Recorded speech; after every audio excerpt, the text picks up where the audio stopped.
Opa, vocês estão bem? Que bom. Vídeo novo no canal do Soberano Marcial Eterno. Se você caiu aqui de paraquedas e for novo no canal, se inscreve, ative as notificações para não perder nenhum conteúdo que sair no canal e comenta aí o que você tá achando da série ou então me xingando porque eu acabei o vídeo na melhor parte de novo. No último vídeo vimos nosso protagonista deixando a cidade e nesse já começa com a comitiva a todo vapor indo para seu destino e o discípulo dele feliz pra caralho comemorando a conquista do seu mestre de se tornar um senhor de cidade. Ele corria feito louco enquanto ria, enquanto as outras pessoas no mesmo transporte ficavam quietinho admirando a paisagem. Seu amigo o elogia por conseguir um ótimo discípulo que fica feliz com suas conquistas. E o protagonista diz que ele era apenas uma criança. Qualquer coisa para ele era muito, afinal eles só almejavam no máximo se tornar generais ou guardiões do estado. Nessa hora, lido como um livro, o seu discípulo para na frente dele e diz: "Mestre, como você sabia que eu queria me tornar um general? Por favor, agora que você é um senhor da cidade, me torne um general. Assim, eu poderia voltar para casa liderando um enorme exército para poder mostrar para o tio Lee." E seu amigo apenas afaga a cabeça dele, dizendo que bastava seguir o protagonista que ele ia conseguir. O prota apenas ri e bufa, olhando para seu discípulo. Nessa hora, olhando pra frente, o comandante Ruivo diz que os bastardos estavam ali de novo, e o prota concorda. Alguém grita ordenando que o transporte parassem, e vemos que todos os alunos da academia estavam parados na frente do transporte que carregava o protagonista. Seu avô e seu amigo batiam um papo, e o amigo dele diz que se ele tivesse um exército com 1 milhão de soldados desse tipo, varrer o império inteiro talvez não seria impossível. E o avô do protagonista coçando a Bárbara diz pra ele parar de sonhar. Ter 2.000 deles já era uma coisa incrível.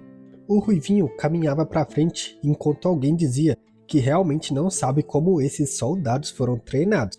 Mas ele ousava dizer que se enfrentassem outro exército de 2.000 grandes mestres marciais, ele ainda achava que os garotos venceriam.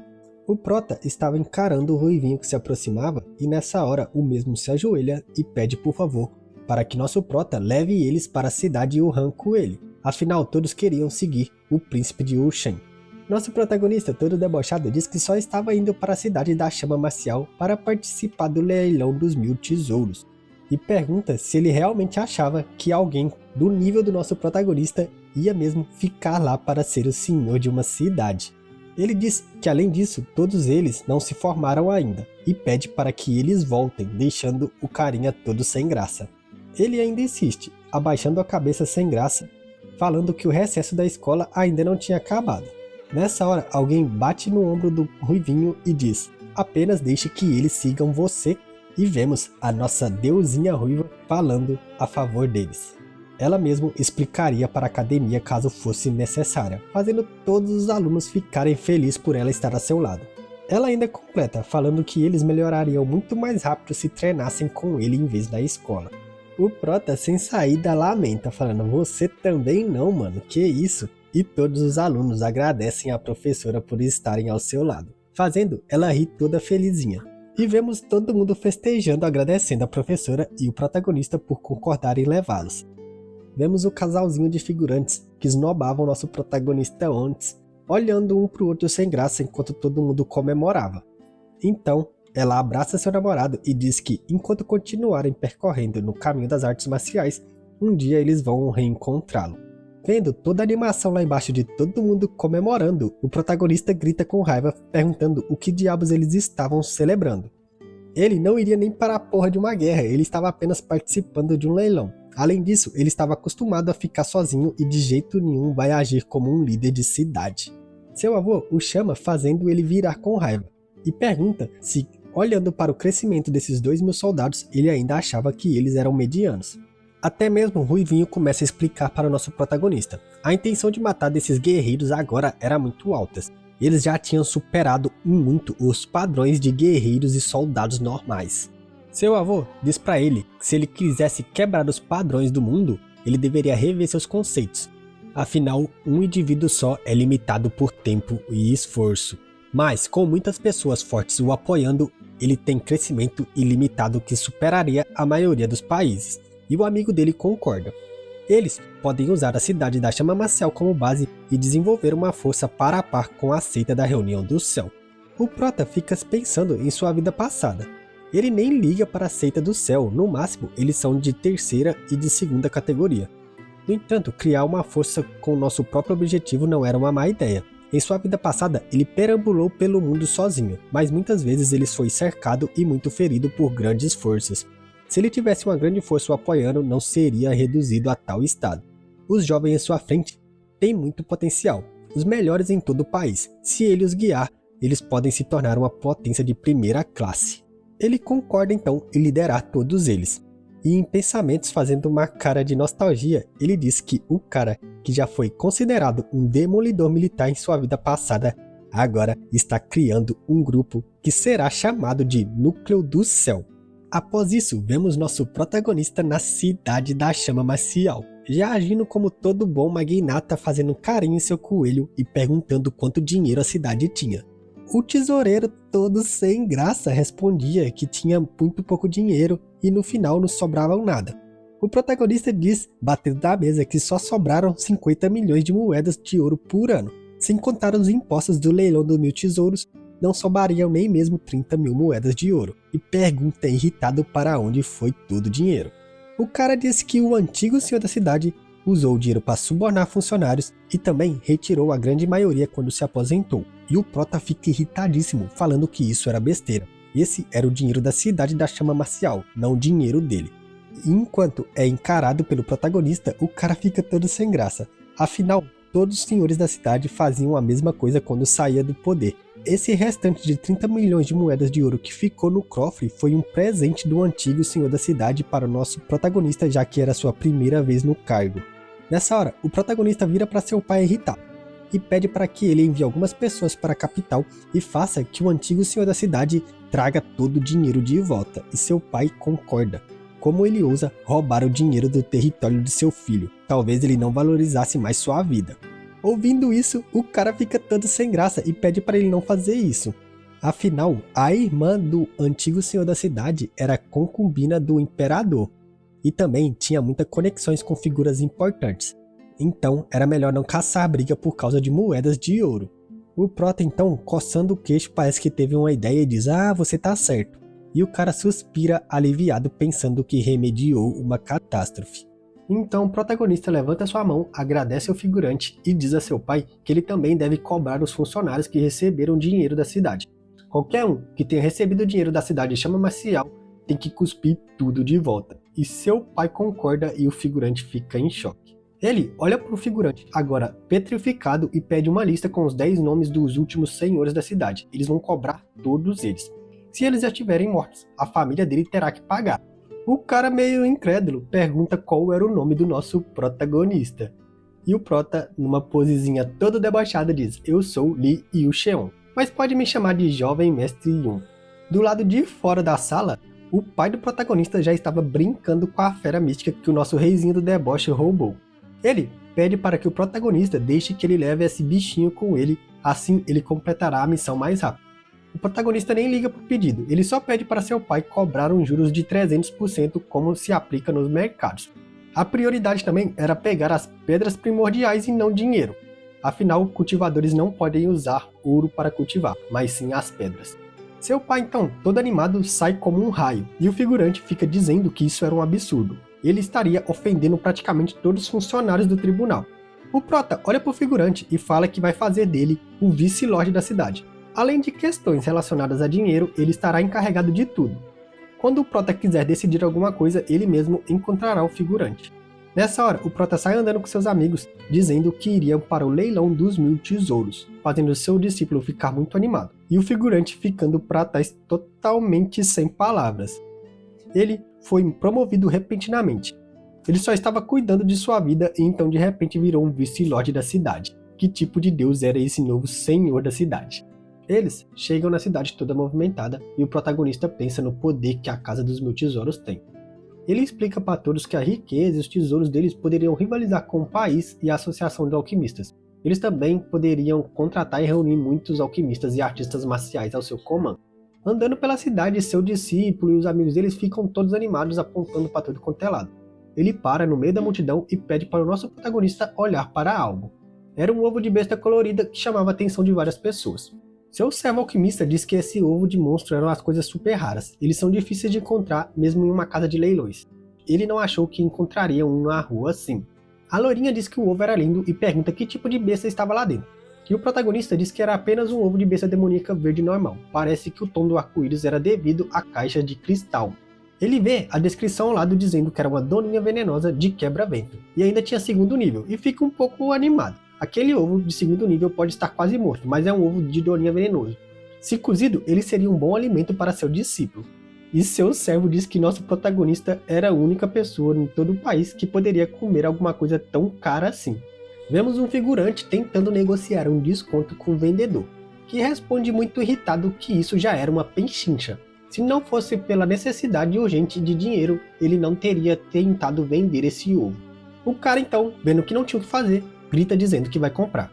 Mas ele precisa provar que esse ovo realmente era um ovo de doninhas venenosa de segundo nível, pois se esse ovo não fosse o que diz, suas economias estariam indo para o lixo. O mercador em choque manda ele abrir bem os olhos. Ele estava fazendo negócios sob o nome da Casa dos Mil Tesouros. Se fosse vender falsificações, ele perderia sua vida. Os dois figurantes acenam um para o outro e percebem que isso era verdade e confirmam a compra. Mas quando eles estavam entregando o dinheiro, o servo do nosso protagonista chega falando que esse pode ser um ovo de doninha de segundo nível real. Mas sua vitalidade estava enfraquecendo. Ele teme que o próprio ovo não sobreviva pelos próximos 1 mês. Nessa hora o cara puxa seu dinheiro de volta falando o quê? Um ovo moribundo? E o vendedor diz que isso era mentira. Esse cara saiu sabe lá de onde e está falando bobagens. Era melhor ele sumir ou ele teria que tomar sérias medidas. O servo do protagonista, todo debochado coçando o bigode, diz que se ele tirasse a caixa de cristal na frente do público, todos veriam listras roxas que apareceriam na superfície do ovo. Era por isso que o vendedor estava se esforçando para escondê-la dentro da caixa de cristal, criando um tom de arco-íris para bloquear a visão de todos. E o cara disse que ele estava completamente inventando isso. Usando sua autoridade de alquimista de segundo grau, ele pergunta se o vendedor estava duvidando de sua credibilidade. Só que por dentro ele pensava que se não fosse o nosso protagonista dizer isso para ele, mesmo olhando de perto ele não poderia dizer que isso era um ovo sem vitalidade. O figurante que quase foi enganado aponta para o vendedor e diz que isso era abominável. Ele e seu irmão trabalharam duro por suas economias e esse cara queria roubá-los. Só que o vendedor estava mais incrédulo ainda. Ele mesmo disse que o mesmo não sabia que o ovo poderia morrer a qualquer momento. Então ele pega o ovo e manda todo mundo embora. Ele não venderia mais nada. O servo do protagonista sai andando e o cara agradece ele por salvar suas economias. Então ele diz que descobrir golpistas e proteger pessoas era o dever de alquimistas. Enquanto isso, nosso protagonista se aproximava do vendedor e perguntava se ele ainda tinha a intenção de vender o ovo. O cara diz que ele acabou de ouvir que esse era um ovo moribundo e ainda assim tinha a intenção de comprar. E o prota diz que há uma necessidade para tudo no mundo. Esse ovo era exatamente o que ele estava precisando. O ânimo do vendedor é reaceso e ele levanta dizendo: "Oh, sério? Então é óbvio que eu vou vender. Que tal isso? Esse pode ser um ovo marimbundo, mas é muito raro. Então, por 5.000 pedras primordiais de nível médio você pode o levar." Só que antes dele terminar de falar, nosso prota já estava a quilômetros de distância. E o cara, em choque em perder a venda, puxa ele de volta pedindo para ele esperar aí, todo desesperado. Depois de uma negociação, nosso protagonista sai com o ovo na mão e vemos o figurante frustrado porque perdeu. Nosso protagonista nunca fica atrás quando é relacionado a dinheiro. Só que então o vendedor fica sombrio quando percebe que o alquimista que o desmascarou e o cara que acabou de comprar seu ovo estavam indo embora juntos e grita todo desesperado porque percebe que os dois estavam trabalhando juntos. Sem dar intenção, o servo do protagonista estava rindo como o protagonista era malvado. Ele conseguiu comprar um ovo de 10.000 por apenas 100 pedras primordiais. Só que o prota disse que ele não estava mentindo, esse era realmente um ovo moribundo e não deveria valer tanto assim. Mudando de assunto, seu discípulo então pergunta o que ele estava tramando para querer um ovo ruim assim. E o protagonista simplesmente diz: "É para você comer", deixando seu discípulo totalmente em choque sem palavras. Impedindo o mesmo de sair correndo, ele diz que esse era um ovo de doninha venenosa de quebra-vento de segundo nível. Pode não ser muito forte, mas suas toxinas são um grande dor de cabeça para lidar. Mas ainda sendo um ovo, as toxinas eram leves. E isso era ótimo para o discípulo dele comer quando voltassem, pois o ajudaria muito. Ainda não muito convencido, seu discípulo, tentando arrumar desculpas, diz que isso era muito grande, quanto tempo deveria levar para acabar. Só que o Prota o interrompe falando, isso é apenas para se comer de uma vez só, então assim você poderia absorver todas as toxinas, deixando o garoto sombrio sem palavras mais uma vez. Sua irmã consolava seu irmão que chorava por ter que comer um ovo tão grande de uma vez só e diz que se ao menos eles tivessem um ovo bom de besta demoníaca, seria melhor chocassem e ter um bebezinho fofo. Então, o protagonista simplesmente tira um ovo e diz, esse é de verdade, pegue e experimente. Assustando a garota loirinha que pergunta para o seu jovem mestre de onde ele pegou esse tipo de item raro. E ao mesmo tempo, Jiarong e seus discípulos estão em choque. Um era seu primeiro seguidor e o outro era seu discípulo e não ganhava coisas fácil assim. O Prota nem dá ideia para a cara de idiota dos dois. Ele diz que encontrou o ovo no anel de armazenamento do domador de feras que ele tinha empacotado. Ele vai ensinar a loirinha como domar e treinar uma fera quando chegar a hora. Depois que fizer isso, ela vai poder viajar livremente pelo Império da Chama do Crepúsculo. Seu discípulo interrompe a conversa dos dois, apontando para o ovo de sua irmã e diz que o dela parecia muito mais gostoso do que o dele. E o Prota olha para ele com a cara sem graça, depois lhe dá um cocão e aponta para a loirinha mandando ela guardar logo o ovo, pois todo mundo estava olhando para eles. Nessa hora, a loirinha estava toda sem gracinha pensando que o protagonista a presenteou com algo tão valioso sem pensar duas vezes. Ele estava tratando muito bem. Certeza que a bichinha estava se abrindo feito uma flor agora. Na rua, todo mundo resmungava sobre como nosso protagonista parecia rico e ficava tirando ovo de bestas à torta e à direita apenas para conquistar mulheres. E vemos seu discípulo olhando para sua irmã perguntando o que foi. O corpo dela estava muito quente. Vemos a loirinha dando um couro no seu irmão por falar demais, enquanto Jiarong aconselhava eles a ir embora rápido, afinal tinha muitos olhos curiosos ali. O protagonista simplesmente fala, não tem problema, se alguém tentar alguma coisa, eu simplesmente farei ele dormir eternamente.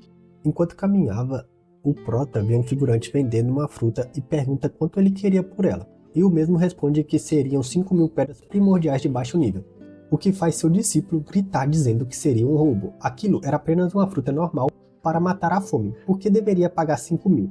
E o vendedor diz que era uma fruta da alma, o que um pirralho idiota como ele saberia. Enquanto o cara xingava o garoto, o mesmo dizia para o Prota que viveu nas montanhas e comeu de tudo, vendo muitas frutas durante sua vida, e aquilo não era a média de uma fruta da alma nem por um carvalho. O cara diz que não sabe o nome da fruta, mas tem certeza que é uma fruta da alma, pois viu um tigre listrado e uma piton de escamas lutando por ela. Os dois acabaram morrendo no final. Ouvindo isso, o modo gatinho ganancioso do Prota se ativa. Ele diz que o corpo dessas bestas era o que ele realmente precisava, deixando o figurante assustado. O Prota disse que quer comprar as presas do tigre e a fruta da alma, e o figurante poderia dizer seu preço. O figurante estava meio nervoso e disse para o Prota que ele era ingênuo, mostrando riquezas à torta e à direita. Logo, os lobos famintos o atacarão quando descobrisse que ele era fraco. Em pensamentos, o Prota reflete que realmente vem sentindo olhares focados nele, mas ele não liga.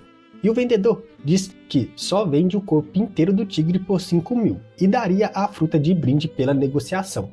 O Prota pergunta sobre as condições do corpo do tigre e o cara diz que estava apenas um pouco danificado devido à luta contra o Piton. E os dois acabam fechando o negócio. Jiarong, seu servo, diz para o Prota que eles deveriam ir embora logo. Ele vem sentindo que todos estão o encarando desde que o Prota mostrou o ovo da besta demoníaca. Mas o Prota, calmo como sempre, diz que apenas os deixem. Quem quiser morrer é só ir até ele. E nessa hora, seu discípulo vem correndo, desesperado, dizendo que seus amigos estavam em uma briga. Abrindo um caminho pela multidão, o Prota chega e pergunta a seus amigos o que estava acontecendo ali. E seu amigo aponta dizendo que eles acharam algumas hortênsias de 100 padrões. Mas os caras ali tentaram roubá-los e sair correndo. Ouvindo isso, o Prota fica pensativo. Essas hortênsias eram ingredientes principais da pílula que ajudaria a Jimeng a se recuperar. Um figurante debochado demais que não sabe seu lugar diz que achado não era roubado. Se eles não querem se meter em problemas, era melhor meter o pé. E o Prota percebe que ele era arrogante assim porque devia pertencer a alguma organização, já que o nível de cultivo dele era de um mestre marcial de 9 estrelas e os caras que o seguiram eram grandes mestres marciais e um lorde marcial. Nessa hora, o vendedor chega dizendo que o maluco ainda nem tinha pagado. E aproveitando isso, o Prota diz que vai ficar com eles e pergunta quanto custa. O velho diz que era 200 pedras primordiais, porém o item já estava com o figurante trombadinha que estava fazendo arrastão ali. O Prota paga o velho e diz, tá tudo bem, eu mesmo pego de volta. e encara o figurante que estava perto de conhecer seu criador, mas não sabia. Lembrando que o figurante arrogante tinha ameaçado seus amigos, o prota pergunta se ele tinha mesmo dito que cortaria o dedo de seu irmão fora. E o figurante sorrindo diz que era isso mesmo, e pergunta se ele estava com medinho agora. Quando o figurante ia fazer seu discurso clichê de jovem mestre arrogante, a sombra do bicho ruim com os olhos vermelhos já estava em sua frente. Em um movimento circular que formou um arco com sua espada, o figurante é jogado para longe, enquanto seus servinhos correm para o segurar. Um deles fala gaguejando que tinha sangue no rosto do cara, que não entende, mas quando olha para baixo, exclama quando vê que já não tinha mais dedos em sua mão. Um figurante avança perguntando como ele ousava machucar seu jovem mestre, mas o prota simplesmente o faz sumir com 2 movimentos de espada. Em uma pose foderástica, o prota diz: quem ousar machucar meus companheiros, independente de quem seja, filhão, é comes e bebes na certa. O rei do deboche tá aqui pra isso. Enquanto vários e vários figurantes fazem fila para ir pra cima dele, o prota só passa fatiando geral, filhão. Cê tá doido, o bicho tá pra poucas ideias hoje, debochado demais. O Lorde Marcial, que seguiu o figurante, diz que ninguém vai salvar o prota agora, e usa um Kamehameha vermelho nele, pensando que ia passar nosso meninão. Mas o prota só grita para um comandante da guarda da cidade, que se ele não intervisse e o deixasse ser ferido em sua própria cidade, o bagulho ia ficar louco pra ele. E então, um comandante chamado Hong Bin aparece, dizendo que em seu território, não importa quem seja, terá que mostrar respeito em sua cidade. O figurante, burro que só, grita que não importava quem era o comandante, mesmo se o imperador de Chanshui estivesse ali, mostraria respeito, pois ele era o herdeiro de uma tal família Xingyang. Nessa hora o prota apenas ri do cara dizendo: ah, vai se lascar, mano, eu aqui achando que você era alguém importante e eu nem nunca ouvi falar dessa família aí. Então ele parte pra cima e diz pro comandante matar o Lorde Marcial, que ele mesmo se livra dos outros lixos. Agora ele estava mais tranquilo e não precisava mais hesitar em matar esses idiotas, deixando o figurante se cagando todo quando via o demônio correndo pra cima dele. Que bicho burro, família! Como vimos antes, nosso protagonista já estava indo pra cima pra passar o figurantezinho de merda, mas seu ajudante pula na frente o xingando pra tentar defendê-lo. Enquanto isso, vemos 2 pessoas assistindo tudo de camarote. A garota pergunta pro cara ao lado se o nosso protagonista era o alquimista de 3º grau que o Lorde Wuhan tinha falado, e o cara fala que era exatamente ele, pois ele vem o seguindo desde que ele entrou no leilão dos 1000 tesouros. E também diz que nosso protagonista tem olhos muito afiados e ele teria o achado facilmente caso ele não tivesse se escondido bem. A garota se assusta e pergunta como que isso era possível, pois na luta lá embaixo, mesmo nosso protagonista sendo um mestre marcial de 4 estrelas, ele estava conseguindo pressionar um grão mestre marcial de 3 estrelas. Se ela não se engana, nosso prota tem apenas 15 anos e isso já é considerado um prodígio para os padrões de artes marciais, como ele também poderia ser um alquimista. E vemos o cara que lutava com o nosso protagonista perdendo uma de sua espada e exclamando assustado. O cara diz pra ela que nesse mundo sempre haverá talentos notáveis. Ela também era um talento raro, mas o nosso protagonista era um monstro. Ela agradece pelo elogio, mas ela não é digna de ser uma prodígio. Enfim, ela pergunta se eles deveriam parar a luta. Se o protagonista realmente matar esse figurante seria um pouco problemático. O cara diz que a família dele não era uma ameaça, o verdadeiro problema estava em seus ancestrais, que é um ancião da seita da Reunião do Céu. E eles não podem ignorar esse fato. Então ele some do lado dela e diz que vai os parar. Quando o protagonista desarma o cara e ia passar ele, a espada estava 1 milímetro de matar o figurante, o velho chega e manda eles pararem. Ele olha pro nosso protagonista e fala: rapazinho, esqueça isso e os perdoe, você não precisa matar a todos. A família deles não é flor que se cheire, e ele não deveria mexer muito com eles. O prota diz que sabia que tinha alguém o seguindo desde que entrou no leilão, e finalmente o cara resolveu se revelar, e diz: velhote, primeiro saia da minha frente, eu não estou com clima para as conversas, espere até eu dar cabo desses 2 imbecis. E o cara pergunta: como você conseguiu me perceber? Nessa hora, quando o prota ia matar o figurante, o velhote interrompe de novo, fazendo o prota ficar um pouquinho irritado. E dá um golpe no braço dele que arranca sangue e diz: apenas esqueça isso, criança. E o prota fala: opa, rei marcial de 7 estrelas, forma perfurante da florescer do ameixa. E o cara fica em choque como ele tinha descobrido seu reino e sabe o nome da sua técnica com um simples movimento. Sem ligar para responder a pergunta do cara, o prota fala: rapaz, se você vai salvá-los, você se tornará meu inimigo e estará assinando sua sentença de morte. O velho diz: mano, eu tô fazendo isso pelo seu próprio bem. Apesar da família deles não ser nada demais, o ancião deles pertence à seita da reunião do céu. Nessa hora, o figurante grita enquanto seus ajudantes fogem com o rabinho entre a perna, falando: ah, então você era o Liu Xion. E jura que matará toda a família dele e chama todos para ir embora. Vendo o figurante fugir depois de ameaçá-lo, o prota vira com raiva pro velho e fala: viu? Se eu não fizer isso, quem vai morrer sou eu. Além disso, os ingredientes que eu preciso para salvar meu amigo ainda estão em posse dele. Como você vai resolver essa situação? Depois de dizer isso pro velhote, o prota encara Jiarong, seu servo, e faz um sinal com a cabeça para ele fugir. E logo vemos o velhote conversando com o protagonista enquanto o seu grupinho vai embora. O velhote diz que o figurante sempre foi egocêntrico e mimado. Ele não descansará até vencer nosso prota. E o prota, saindo com raiva, diz: visto isso, o que você fez para nos impedir apenas piorou a situação e as coisas para mim. Eu não vou me esquecer disso. Dê um jeito de me recompensar no futuro. O prota se vira e começa a se retirar. Só que o velho pede para ele esperar, pois sua senhorita desejava falar com ele. Só que o prota nem olha para ele e fala: tô nem aí. Vendo isso, o velhote se apressa e agarra o braço do protagonista, falando para ele não o ignorar e sair assim. Nessa hora o prota encara ele com a cara muito brava e fala: o que? Você tá tentando me forçar? Acha mesmo que ser um rei marcial de 7 estrelas te torna invencível? E o velho gagueja perguntando: você, enquanto veias saíam do seu braço. Nessa hora o prota escuta alguém falando: é apenas uma hortênsia de 100 padrões. Pode ser ingrediente raro, mas possuo algumas. Então ele encara a waifuzinha que desce a escada como uma princesinha. Ela chega dizendo: jovens cavaleiros não deveriam ser tão bruscos assim. O mestre Yu o impediu de matar aquele figurante de merda apenas para salvá-lo. Apesar de vocês não estarem em bons termos, ainda dá para suavizar as coisas. Se realmente o tivesse matado, então seria uma guerra sem fim. O prota pergunta: suavizar as coisas? E se ele trouxer outro artista marcial de alto nível para tentar acabar comigo? E ela diz: então eu interferirei, creio que seja capaz de ajudá-lo. Deixe eu me apresentar, sou Ding Lier, e este senhor é o mestre Yurong.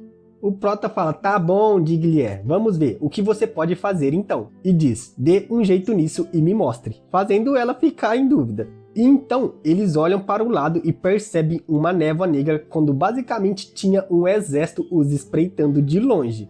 Nessa hora, o figurante à frente do exército diz: oh, a senhorita Linguier está aqui também. Ele era Sheng Fengzi, um membro da família Sheng, das 4 grandes famílias do Império da Chama do Crepúsculo. E a waifuzinha diz: ora, se não é o mestre Fenzin da família Sheng, eu presenciei todo o acontecimento e ocorreram muitos desentendimentos. Enquanto ela fazia essa carinha de boba, em pensamentos ela tava: eu não esperava que isso acontecesse bem no momento seguinte que prometi ajudar o protagonista, que merda. Então, ela diz: espero que possamos passar uma borracha em todo o acontecido. Os dois figurantes ficam em choque, perguntando: o quê? Quem é esse cara? E por que você está o protegendo? O figurante que nosso protagonista quase empacotou fala pro seu amigo não dar ideia pra ela. Com certeza ela deve ter recebido algum benefícios para ficar do lado dele. Fazendo o velhote que o salvou bufar de raiva. E diz: ô seu filho de uma égua, se eu não tivesse parado a briga, você ainda estaria vivo? Pergunta se eu recebi algum benefício da sua parte. E o cara só fala: você me salvou, mas não foi para o meu bem, foi para salvar esse moleque aí, que se eu morresse a família dele tava lascada. E o velho só gagueja quando mais veias aparecem em seu rosto. Esse velho é bom para gaguejar, mas não faz merda nenhuma. O protagonista ri do velhote, falando: viu, velhote, você tem algo a dizer agora? E o velhote resmunga: salvar esse figurante não foi diferente de ter salvo um cachorro. A garota então pergunta para o figurante que chegou se ele poderia fazer um favor. Apesar de não pertencer a uma das 4 grandes famílias, ela ainda é da família mercante e tem muitos negócios com as 4 grandes famílias do Império da Chama do Crepúsculo. Ela era da família mercante Tianhuan, que cobre todo o continente de Tianhu, e pergunta se eles poderiam encerrar o assunto ali. E o protagonista então diz: ah, então é isso, esses dois são da guilda mercante Tianhu. Eles são a grande força que cobre todo o continente, e ninguém ousaria menosprezá-lo à toa. Só que nessa hora o figurante fala: senhorita Linguier, não é que eu não queira ajudá-la, mas esse pirralho aí cortou os dedos do meu irmão aqui. Nós somos da 4 grandes famílias do Império da Chama do Crepúsculo. Além disso, ele matou um dos seus subordinados. Se a gente não fazer nada, é a mesma coisa de deixar um merdinha bater na cara da grande 4 famílias. Como nossa dignidade ficaria intacta depois disso? E fala, que tal assim? Eu aceitarei seu favor, mas eu peço apenas uma coisa. Ele tem que me reverenciar 10 vezes, quebrar seu dantian e cortar seus braços fora. Assim, ele será poupado, enquanto ri feito um maníaco. Ouvindo isso, a garota fala, isso não é diferente de matá-lo, seu imbecil. E o protagonista começa a rir e fala, já faz tempo que eu não vejo uns idiotas pretensiosos assim. Sabe por quê? Porque todos eles já estão mortos e esmagados. O figurante fala, parece que esse pirralho é bem ingrato, então não me culpe por isso, senhorita Linguier. Ele pede para que a garota se afaste com seu subordinado, para que ela não seja atingida sem querer. O protagonista pensa, 2 reis marciais e 4 lordes marciais, beleza. Enquanto o protagonista estava pensando, a garota fala pro figurante que ele estava tentando a humilhar assim. Qual era o problema dele? Ele então diz, eu tentei ajudar, mas vocês recusaram meu favor. Se eu deixar passar, como isso poderia manter a reputação das 4 grandes famílias? O protagonista então ri, pegando a sua flecha das nuvens e fala, se você não pode deixar uma coisinha dessa passar por causa do seu suposto orgulho, eu simplesmente vou esmagá-lo. E quando a flecha explode no céu, todo o exército do figurante começa a rir, perguntando, o que um exército de um reino tão pequeno poderia fazer contra nós? E os figurantes começam a rir, debochando do protagonista, falando, nossa, que carinha ingênuo, o que ele acha que vai fazer? Um exércitozinho? Eu mesmo poderia esmagar um exército com minha própria mão. Com certeza, se abrirmos a cabeça desse garoto, não terá nada dentro, apenas vento. Só que nessa hora, enquanto todos debochavam do protagonista, um cara percebe algo estranho e exclama assustado. Pois, do nada começa a chover mestres marciais em volta deles, mano. E então, todo o local fica cercado pelo núcleo do céu. Nessa hora, a técnica de intenção de matar dele se forma e o dedo matador de deuses aparece, fazendo o figurante se cagar todo. O Ruivinho ajoelha na frente de todos e diz, saudação, mestre 1. Todos os 2.330 membros do Núcleo do Céu estão prontos. E então, o comandante Ruivo, bem como a deusa Ruivinha, o pai do protagonista, seus amigos, o avô, o amigo do avô, a porra toda chega. Fora que também chega a primeira unidade dos Guardiões dos Estados se apresentando para dever e saudam o protagonista. Nessa hora, todos os figurantes estavam se tremendo. E o figurante que achava que era o líder da porra toda começa a pensar, por que um jovem lorde de um país pequeno teria tantos subordinados poderosos ao seu comando? O prota aponta para um figurante específico e diz, agora mesmo eu tenho certeza que você acabou de dizer que abriria minha cabeça, não foi? E o cara começa a gaguejar, se tremendo todo, falando, eu juro que não fui eu. Então, todos os figurantes viram, começam a gritar para eles fugirem, pedindo para seu jovem mestre Shang os ajudar. E o figurante, que era o líder até agora, começa a chamar todos de lixos inúteis. Só que o prota nunca permitiria que uma formiga o humilhasse assim, e com um movimento de mão, a energia agarra o pescoço do figurante e ele o puxa para ele. Nessa hora, o pescoço do cara simplesmente é esfarelado numa cena muito badass, filho, cê tá doido? E o cara cai sem vida babando ketchup no chão, assustando a waifuzinha e seu seguidor. O figurante, que foi o causador dessa merda toda, exclama no chão de joelhos, sem palavras. Então, com apenas o semblante do nosso protagonista aparecendo, ele levanta a mão e diz, atenção, e aponta, matem todos eles, não poupem ninguém, assustando todo mundo que pergunta, o quê? E nessa hora, os subordinados com intenção de matar, parecendo capirotos, chovem em cima dos figurantes. Os caras que cercavam o figurante mais arrogante falam que isso era um absurdo e mandam ele pararem, eles não sabem que eles são. Se eles matassem alguém da estimada família da Chama do Crepúsculo, o imperador não mostraria respeito. Com certeza toda a família de Liu Xiang seria morta depois que eles matassem o jovem mestre da família Shen. Só que nessa hora, o Ruivinho, o comandante, nem liga porque os figurantes estavam falando. E pegando fogo apenas aponta com a mão e fala, vocês dois, venham pra cima. Assustando os 2 reis marciais. Eles apenas tinham uma estrela, mas o Ruivinho tinha 8. E então, vendo todos os seus subordinados sendo mortos feito formiga, o loirinho já fica louco, falando, mano, esse pirralho é insano, mano, ele é totalmente maluco. E grita, eu sou da linhagem principal da família Shang, como ousa me atacar? Eu quero ver o Lorde dessa cidade agora mesmo, tragam ele aqui. Só que ninguém dava ideia pra ele, filho. Tava todo mundo morrendo à torta e à direita e ele tava parado no centro, tremendo feito louco. Pensando, mano, esses caras são maníacos, eles não estão nem aí pra nada. E a perna dele já nem mexia mais e ele só implorava por socorro. A waifuzinha, vendo toda essa bagunça, fica sem palavras. Então, em choque, ela grita pedindo para o protagonista parar. Ele não tinha noção do que estava fazendo. O figurante loiro era um descendente direto da família Shang, uma das 4 grandes famílias. Matá-lo traria um desastre infindável, não só para ele, mas para toda Tianshui. O protagonista, cruzando os braços como se não fosse nada, fala, família Shang? Ah, entendi. Se eles derem qualquer passo fora da linha, eu irei apagá-los do Império da Chama do Crepúsculo para sempre. E ele falou isso como se não fosse nada, é a coisa mais fácil do mundo. Nessa hora o cérebro dela já fica em choque, mano. Apagar a família Shang? Quem ele pensa que é? Kisbam? Siban? Eu acho que não, garoto. Enquanto isso, no campo de batalha, a deusa Ruivinha tostava os malucos, o amigo do avô juntava a cabeça dele no chão, o avô espancava, o pai espancava, o comandante Ruivinho tratava os bichinhos igual uma boneca de pano. Tava aparecendo aquele áudio lá, eita porra, briga na base.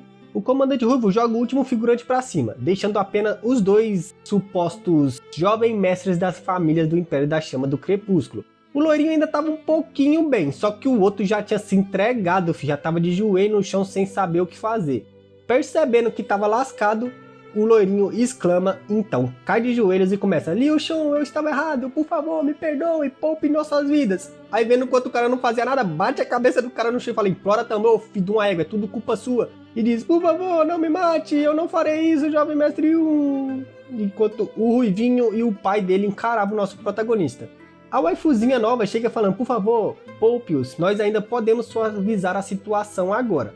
E o velhote que segue ela fala, pois é, se parar agora a guilda mercante pode te ajudar a mediar as coisas. Nós seremos capazes de minimizar e suavizar a situação. Só que o protagonista já grita pros dois, calem-se. Vocês ainda não aprenderam nada depois disso? Acha realmente que sua guilda mercante é tão boa assim? Apenas valeria o caso se vocês fossem a própria casa dos tesouros. O restante para mim é lixo. Fazendo de novo o velho gaguejar. Esse velho só sabe gaguejar, mano.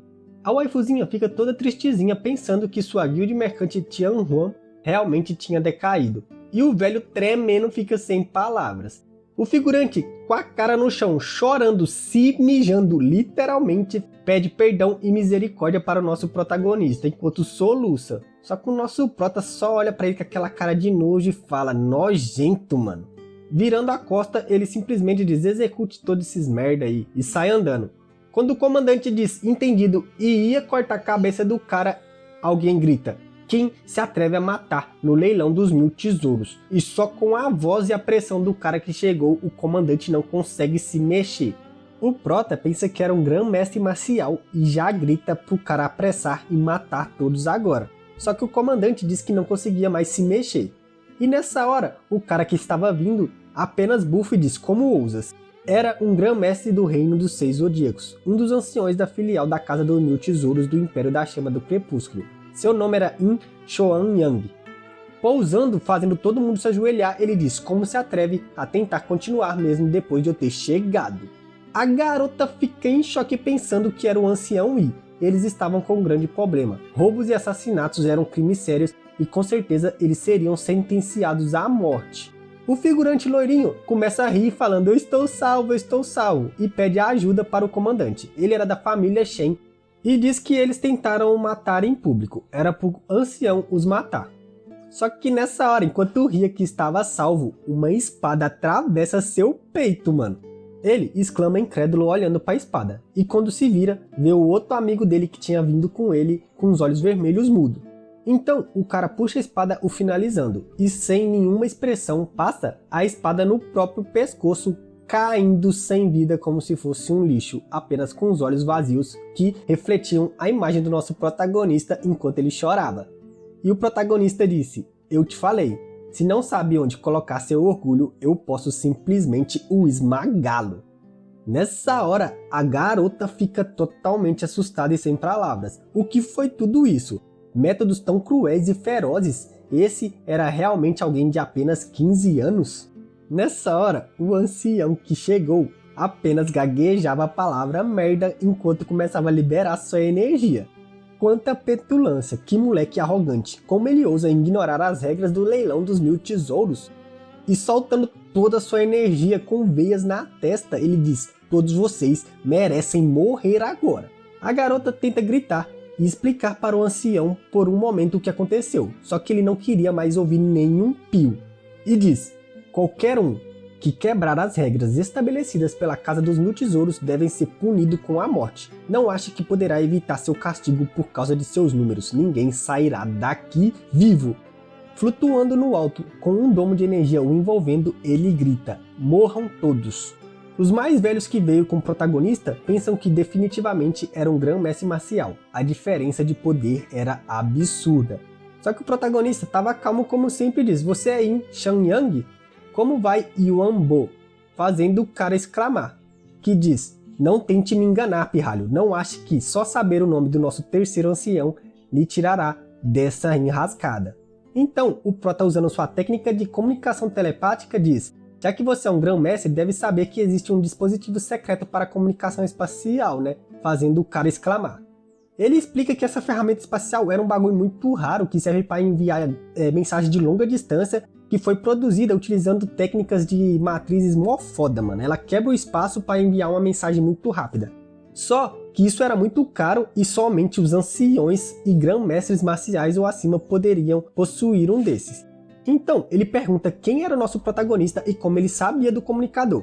Esse era um método secreto, apenas pessoa de mais alto escalão dentro da torre poderia sabê-lo. Só que o prota nem o responde, ele simplesmente diz: por favor, transmita uma mensagem a Yu Renbo. Diga-lhe que um velho amigo de 20 anos atrás do Pico da Nuvem Roxa, fora da cidade Carmesim Crescente, sente falta dele. O ancião já não estava mais irritado, apenas refletia. O preço do comunicador espacial era muito alto. Além disso, o ancião não é uma pessoa que pode ser contatada facilmente. Ele estaria em uma enrascada se perturbasse o ancião por coisas inúteis. Mas se esse moleque realmente for amigo dele e ele o matar, seria uma escolha ainda pior. E para livrar o cara, o protagonista simplesmente diz: não se preocupe, apenas mande a mensagem. Se Yuenbo ficar bravo, você pode descontar tudo em mim depois. Fazendo o cara se acalmar e descer no chão, o que assusta seu pai e o comandante ruivo. A waifuzinha pergunta o que o nosso protagonista disse para conseguir parar o ancião assim. Nem ela mesma conseguiu. O velhote apenas bufa, tira o anel de armazenamento, pega o dispositivo de contato, deixando todo mundo apreensivo. Então ele faz várias posições de mão, bate no bagulho e aparece uma mensagem: comunicação espacial. Jogando o bagulho pro alto, várias luzes douradas estavam cercando a todos quando apareceu escrito: mande essa mensagem ao terceiro ancião. A garota fica assustada e a gente não sabe porquê, e aparece essa simples mensagem no final da imagem: depois de reencarnar, será que velhos amigos se reconhecerão? Depois que o sinal foi enviado, a milhares de quilômetros de distância, vemos uma ilha muito linda, mano. Nela, vemos o tal do Yu Renbo, terceiro ancião da Casa dos 1000 Tesouros. Ele estava tipo dando uma palestra para vários discípulos, sei lá, com energia verde que fluía dele. Nessa hora ele nota algo e percebe que o dispositivo de comunicação dele se ativou. Todo mundo que estava na sala vendo o dispositivo de comunicação fica assustado e pensa: para o ancião receber uma mensagem essa hora deve ser algo muito importante. Quando ele diz que era apenas um ancião da Casa dos 1000 Tesouros que estava no sul do Império da Chama do Crepúsculo, todo mundo fica meio pensativo. Esse era um país bem pequenininho no continente Tianhu. Será que era realmente algo muito importante assim que precisava entrar em contato com um ancião tão foda como o Yanbu? Quem esse cara era para pensar que poderia contatar direito o ancião? Todo mundo estava irritado com a intromissão dele, mano. Então, Yanbu ouve a mensagem e nessa hora ele exclama assustado e grita: o quê? Todo mundo também exclama assustado quando a energia dele se descontrola. Então, vemos várias ondas e ondas de energia saindo do templo onde eles estavam. O cara levanta perguntando para o ancião o que houve. E pergunta o que aconteceu na filial do Império da Chama do Crepúsculo. O cara primeiro não responde, só fica tremendo com semblante sombrio. Nessa hora o dispositivo de sua mão estava desfragmentando quando ele simplesmente sai sem dar explicação pra ninguém, flutuando, mano. Ele pousa no meio de um lago e a energia dele faz com que a água comece a formar um redemoinho, deixando todo mundo em dúvida. O cara então do nada põe a mão na cabeça e começa a gargalhar literalmente, que começa a sair água do olho dele de tanto que ele tava rindo. E ele fica assim por muito tempo. Então, algum tempo depois, chorando, mas contemplativo, ele fala: eu sabia, Gu Fei-yang não estava morto. O ancião fica sem palavras, encara o dispositivo, enquanto o Prota e todo mundo atrás dele fica pensativo com a risadinha. Então, o dispositivo de contato dele brilha e começa a se desfragmentar. Então, ele encara nosso Prota, que diz: então, o que o Wambo disse? Ele ainda fica sem palavras e, usando a técnica de telepatia, ele diz: o terceiro ancião me pediu para perguntar-lhe uma coisa. No meio da noite, deito-me, ouvindo a furiosa tempestade lá fora. Qual é a linha que vem depois? E o Prota simplesmente ri e diz: e mesmo em meus sonhos me vejo montando um cavalo de guerra, através do rio gélido do norte para lutar na vanguarda. E o ancião exclama assustado. Ele então cai de joelhos e diz: eu, ancião guardião da filial da Casa dos Mil Tesouros do Império da Chama do Crepúsculo, o saúdo o jovem Lorde Mestre. Nessa hora todo mundo literalmente fica em choque, mano. Um grão-mestre marcial estava prestando respeitos ao jovem Mestre Yun. E a única pessoa no meio de todo mundo que não estava surpresa era seu servinho que segurava uma placa. Eu não estou nem um pouquinho surpreso. Debochado, como sempre, o Prota balança a mãozinha e fala: por favor, levante-se. Apenas me chame de jovem mestre Yun. O que o ancião Yu Renbo disse? O cara disse: o terceiro ancião me falou para matá-lo e dar-lhe de comida aos cães caso não conseguisse responder. Mas ao contrário, se respondesse corretamente, eu deveria tratá-lo como eu trato ele mesmo. E o protagonista começa a rir, pois era assim mesmo que seu amigo ela. Então, ele levanta as mãos e diz: pessoal, podemos voltar já, foi só um mal entendido, estamos todos do mesmo lado. Deixando todo mundo sem palavras e o passarinho dos idiotas passando. A prof. Ruivinha percebe que ele deve ter feito aquilo, falado alguma coisa sobre Gu Fei-yang para o ancião, fazendo ele prestar respeito desse jeito. Ela então olha para o céu e imagina a imagem de Gu Fei-yang e pensa, lamentando quando será capaz de encontrá-la de novo. O amigo do avô olha para os seguidores do Prota e fala para eles ir, e o garoto ruivo concorda. Então, todo educadinho, o protagonista lamenta pela perturbação que fez na frente do Salão dos Mil Tesouros. Ele não só quebrou as regras, como também causou muitos problemas à cidade. Ele não sabia como podia recompensá-lo.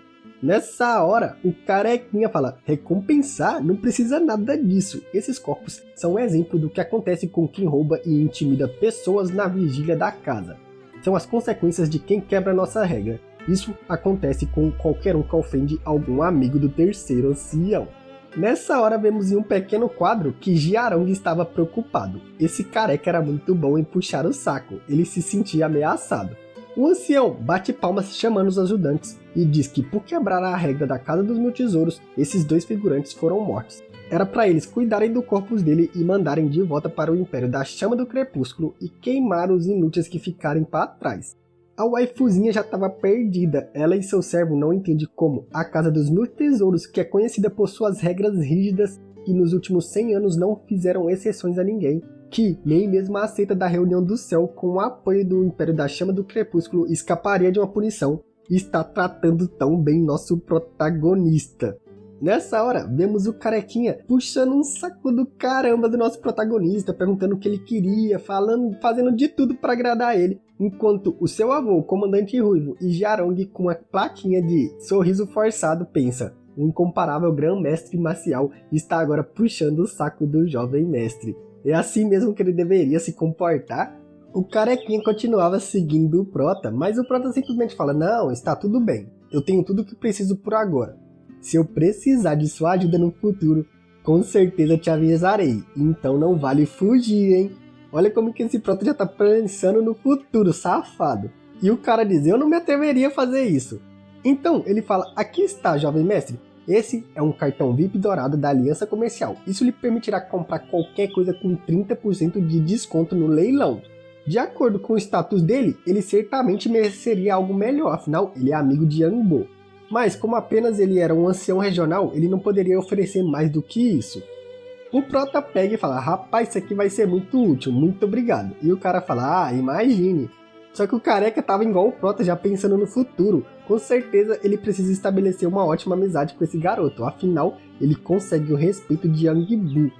Ele pensa que o nosso Prota com certeza no futuro vai ser pica das galáxias, então ele deve conseguir o favoritismo dele. Esse era o melhor caminho a seguir. Ele tem certeza que esse garoto é o tipo de pessoa que não perdoa ninguém por olhar torto em sua direção. E esse cara tava mais certo do que nunca. O Prota então pergunta se na Casa dos Tesouros tinha cristal celestial de limpeza universal ou névoa ácida. E o careca diz, contanto que exista, com certeza nossa casa terá. Mesmo que falte no estoque da filial da Chama do Crepúsculo, podemos trazer de qualquer lugar que você quiser. Só que a waifuzinha ouvia isso lá de trás e corre e diz, Jovem Mestre 1, a guilda mercante possui vários cristais celestiais de limpeza do universo e névoas ácidas. Eu posso pedir para que alguém traça para você agora. E o careca cruza os braços todo debochado, vendo que tinha outra puxa-saco e diz, Jovem Mestre, os itens do estoque da Casa dos Mil Tesouros são de melhor qualidade que existe. Portanto, eu pedirei para que eles tragam agora, não se preocupe.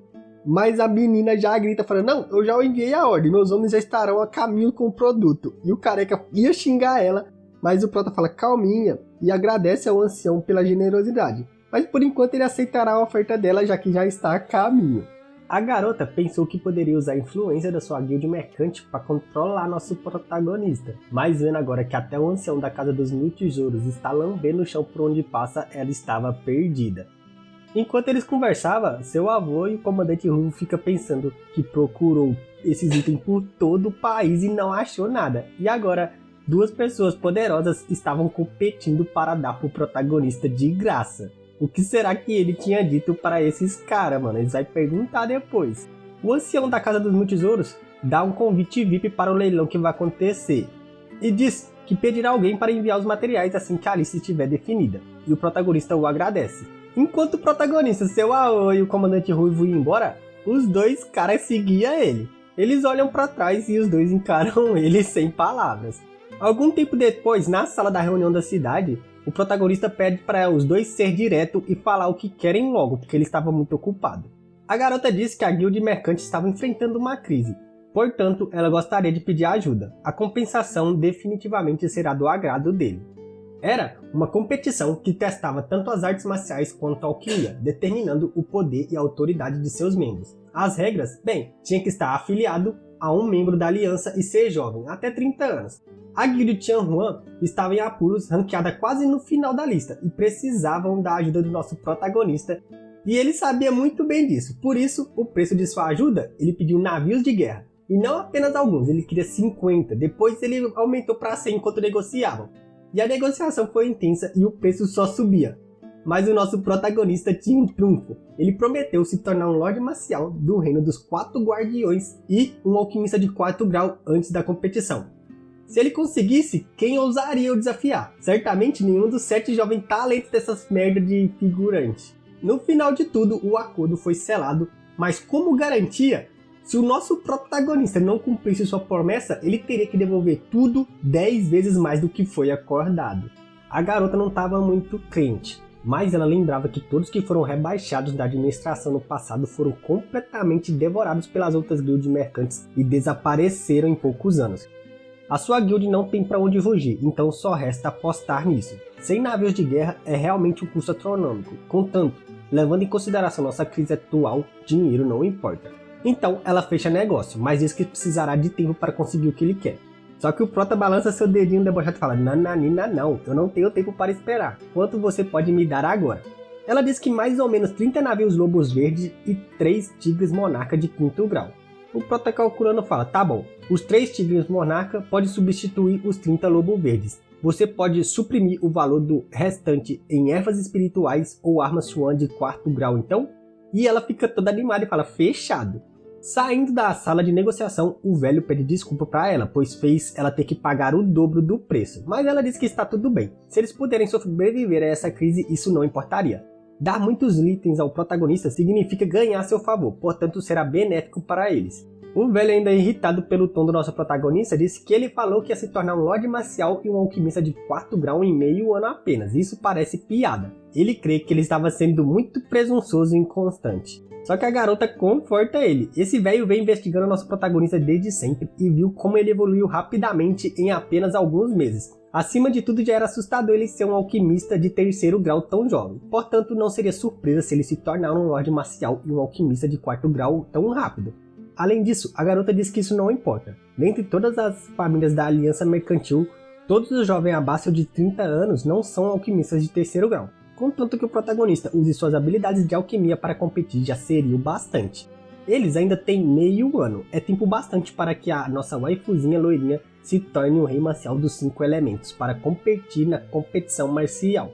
Vemos na sala da reunião onde eles acabaram de sair, os dois velhotes gritando como o protagonista conseguiu fazer um acordo tão fácil assim de 100 navios de guerra flutuantes. Eles não estavam sonhando com essa informação, né? Só que o protagonista debocha dos dois, falando que agora não era a hora de sonhar. Parece que a guilda mercante estava com problemas bem sérios, caso contrário não teria concordado assim sem pestanejar.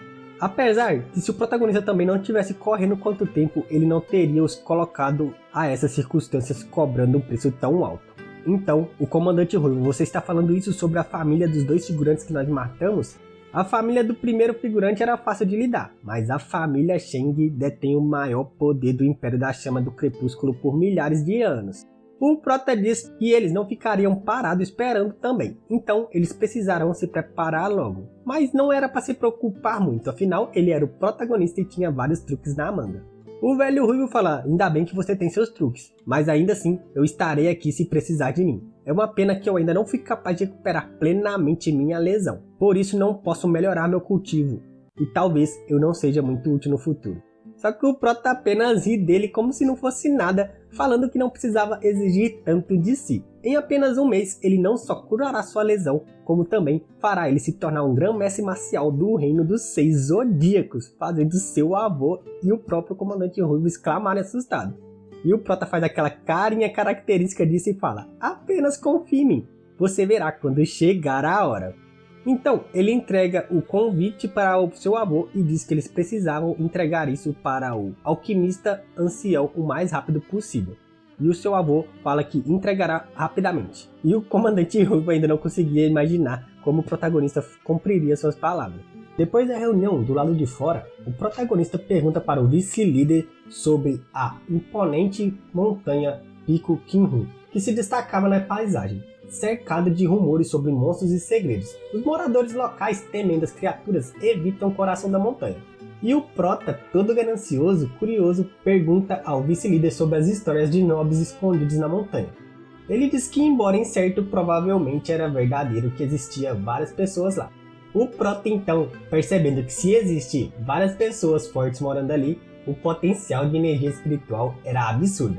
Então ele vai se beneficiar disso. E diz que vai pegar emprestado um pouco dessa energia e finca sua bandeirinha no local, falando que era tudo dele. Jiarong, com expressão incrédula, questiona o jovem mestre sobre a possibilidade e o preço de um feito tão misterioso. O prota o instrui a chamar 2.000 membros para configurar 3 poderosas matrizes mágicas sobre a cidade da chama marcial.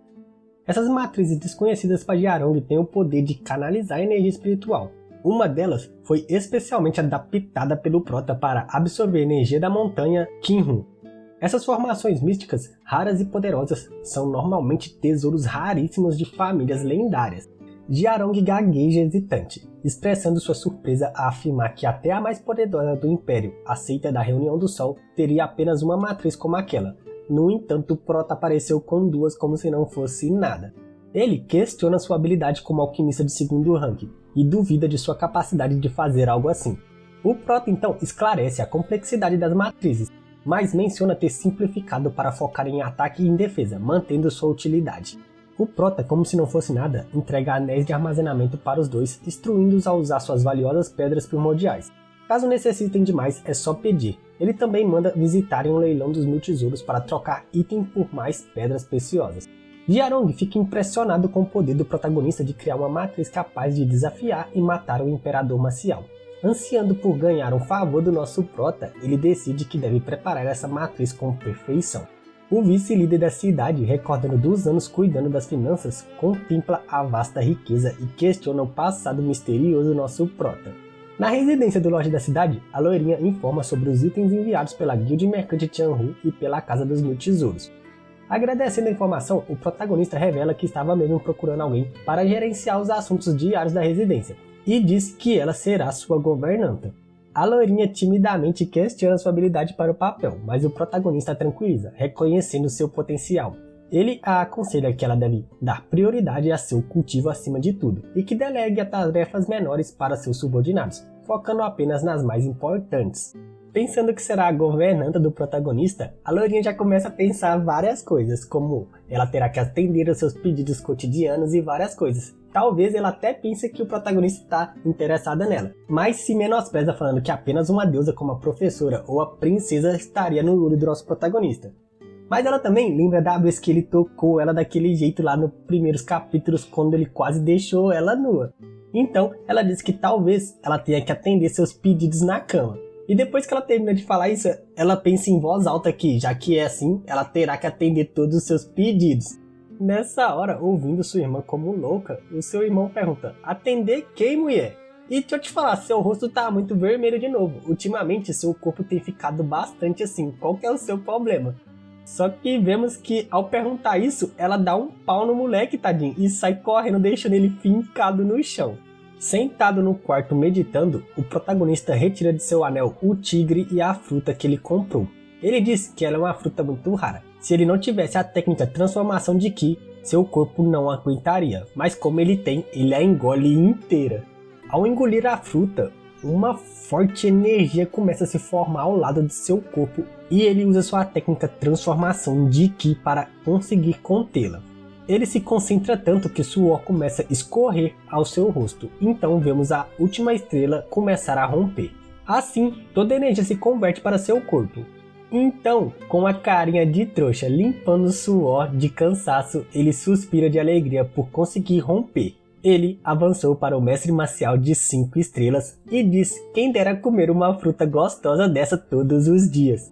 Depois disso ele olha para o corpo do tigre e lamenta. Era um tigre listrado que poderia ter se tornado um rei se tivesse comido a fruta espiritual. Não é surpreendente que ele tenha arriscado tudo pela fruta.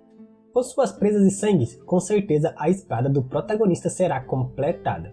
Meditando, ele segura sua espada e ri, reconhecendo o poder da chama da Fênix. Apenas sua sombra e uma espada de 3º grau se renderia facilmente.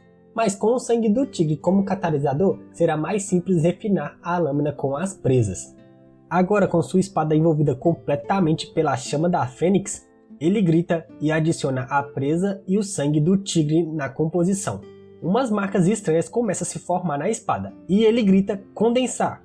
Chamas divinas refinem, e um casulo de energia azul começa a envolver a espada. Só que nessa hora ele já estava se cagando, pois sua energia espiritual se esgotou em um instante. Ele olha para cima assustado. Mais uma vez, relâmpagos estavam sendo invocados após ele refinar algo. E ele tem certeza que isso era devido às chamas da Fênix serem muito poderosas. O relâmpago rompe tudo e acerta a espada em cheio, jogando o protagonista longe. Ele cai sobre o tigre e começa a tossir feito louco, amaldiçoando o relâmpago. Mas ele deixa passar, pois depois de ser atingida, a energia da espada ficou muito mais forte. Ele então cede ao cansaço e senta escorado no tigre.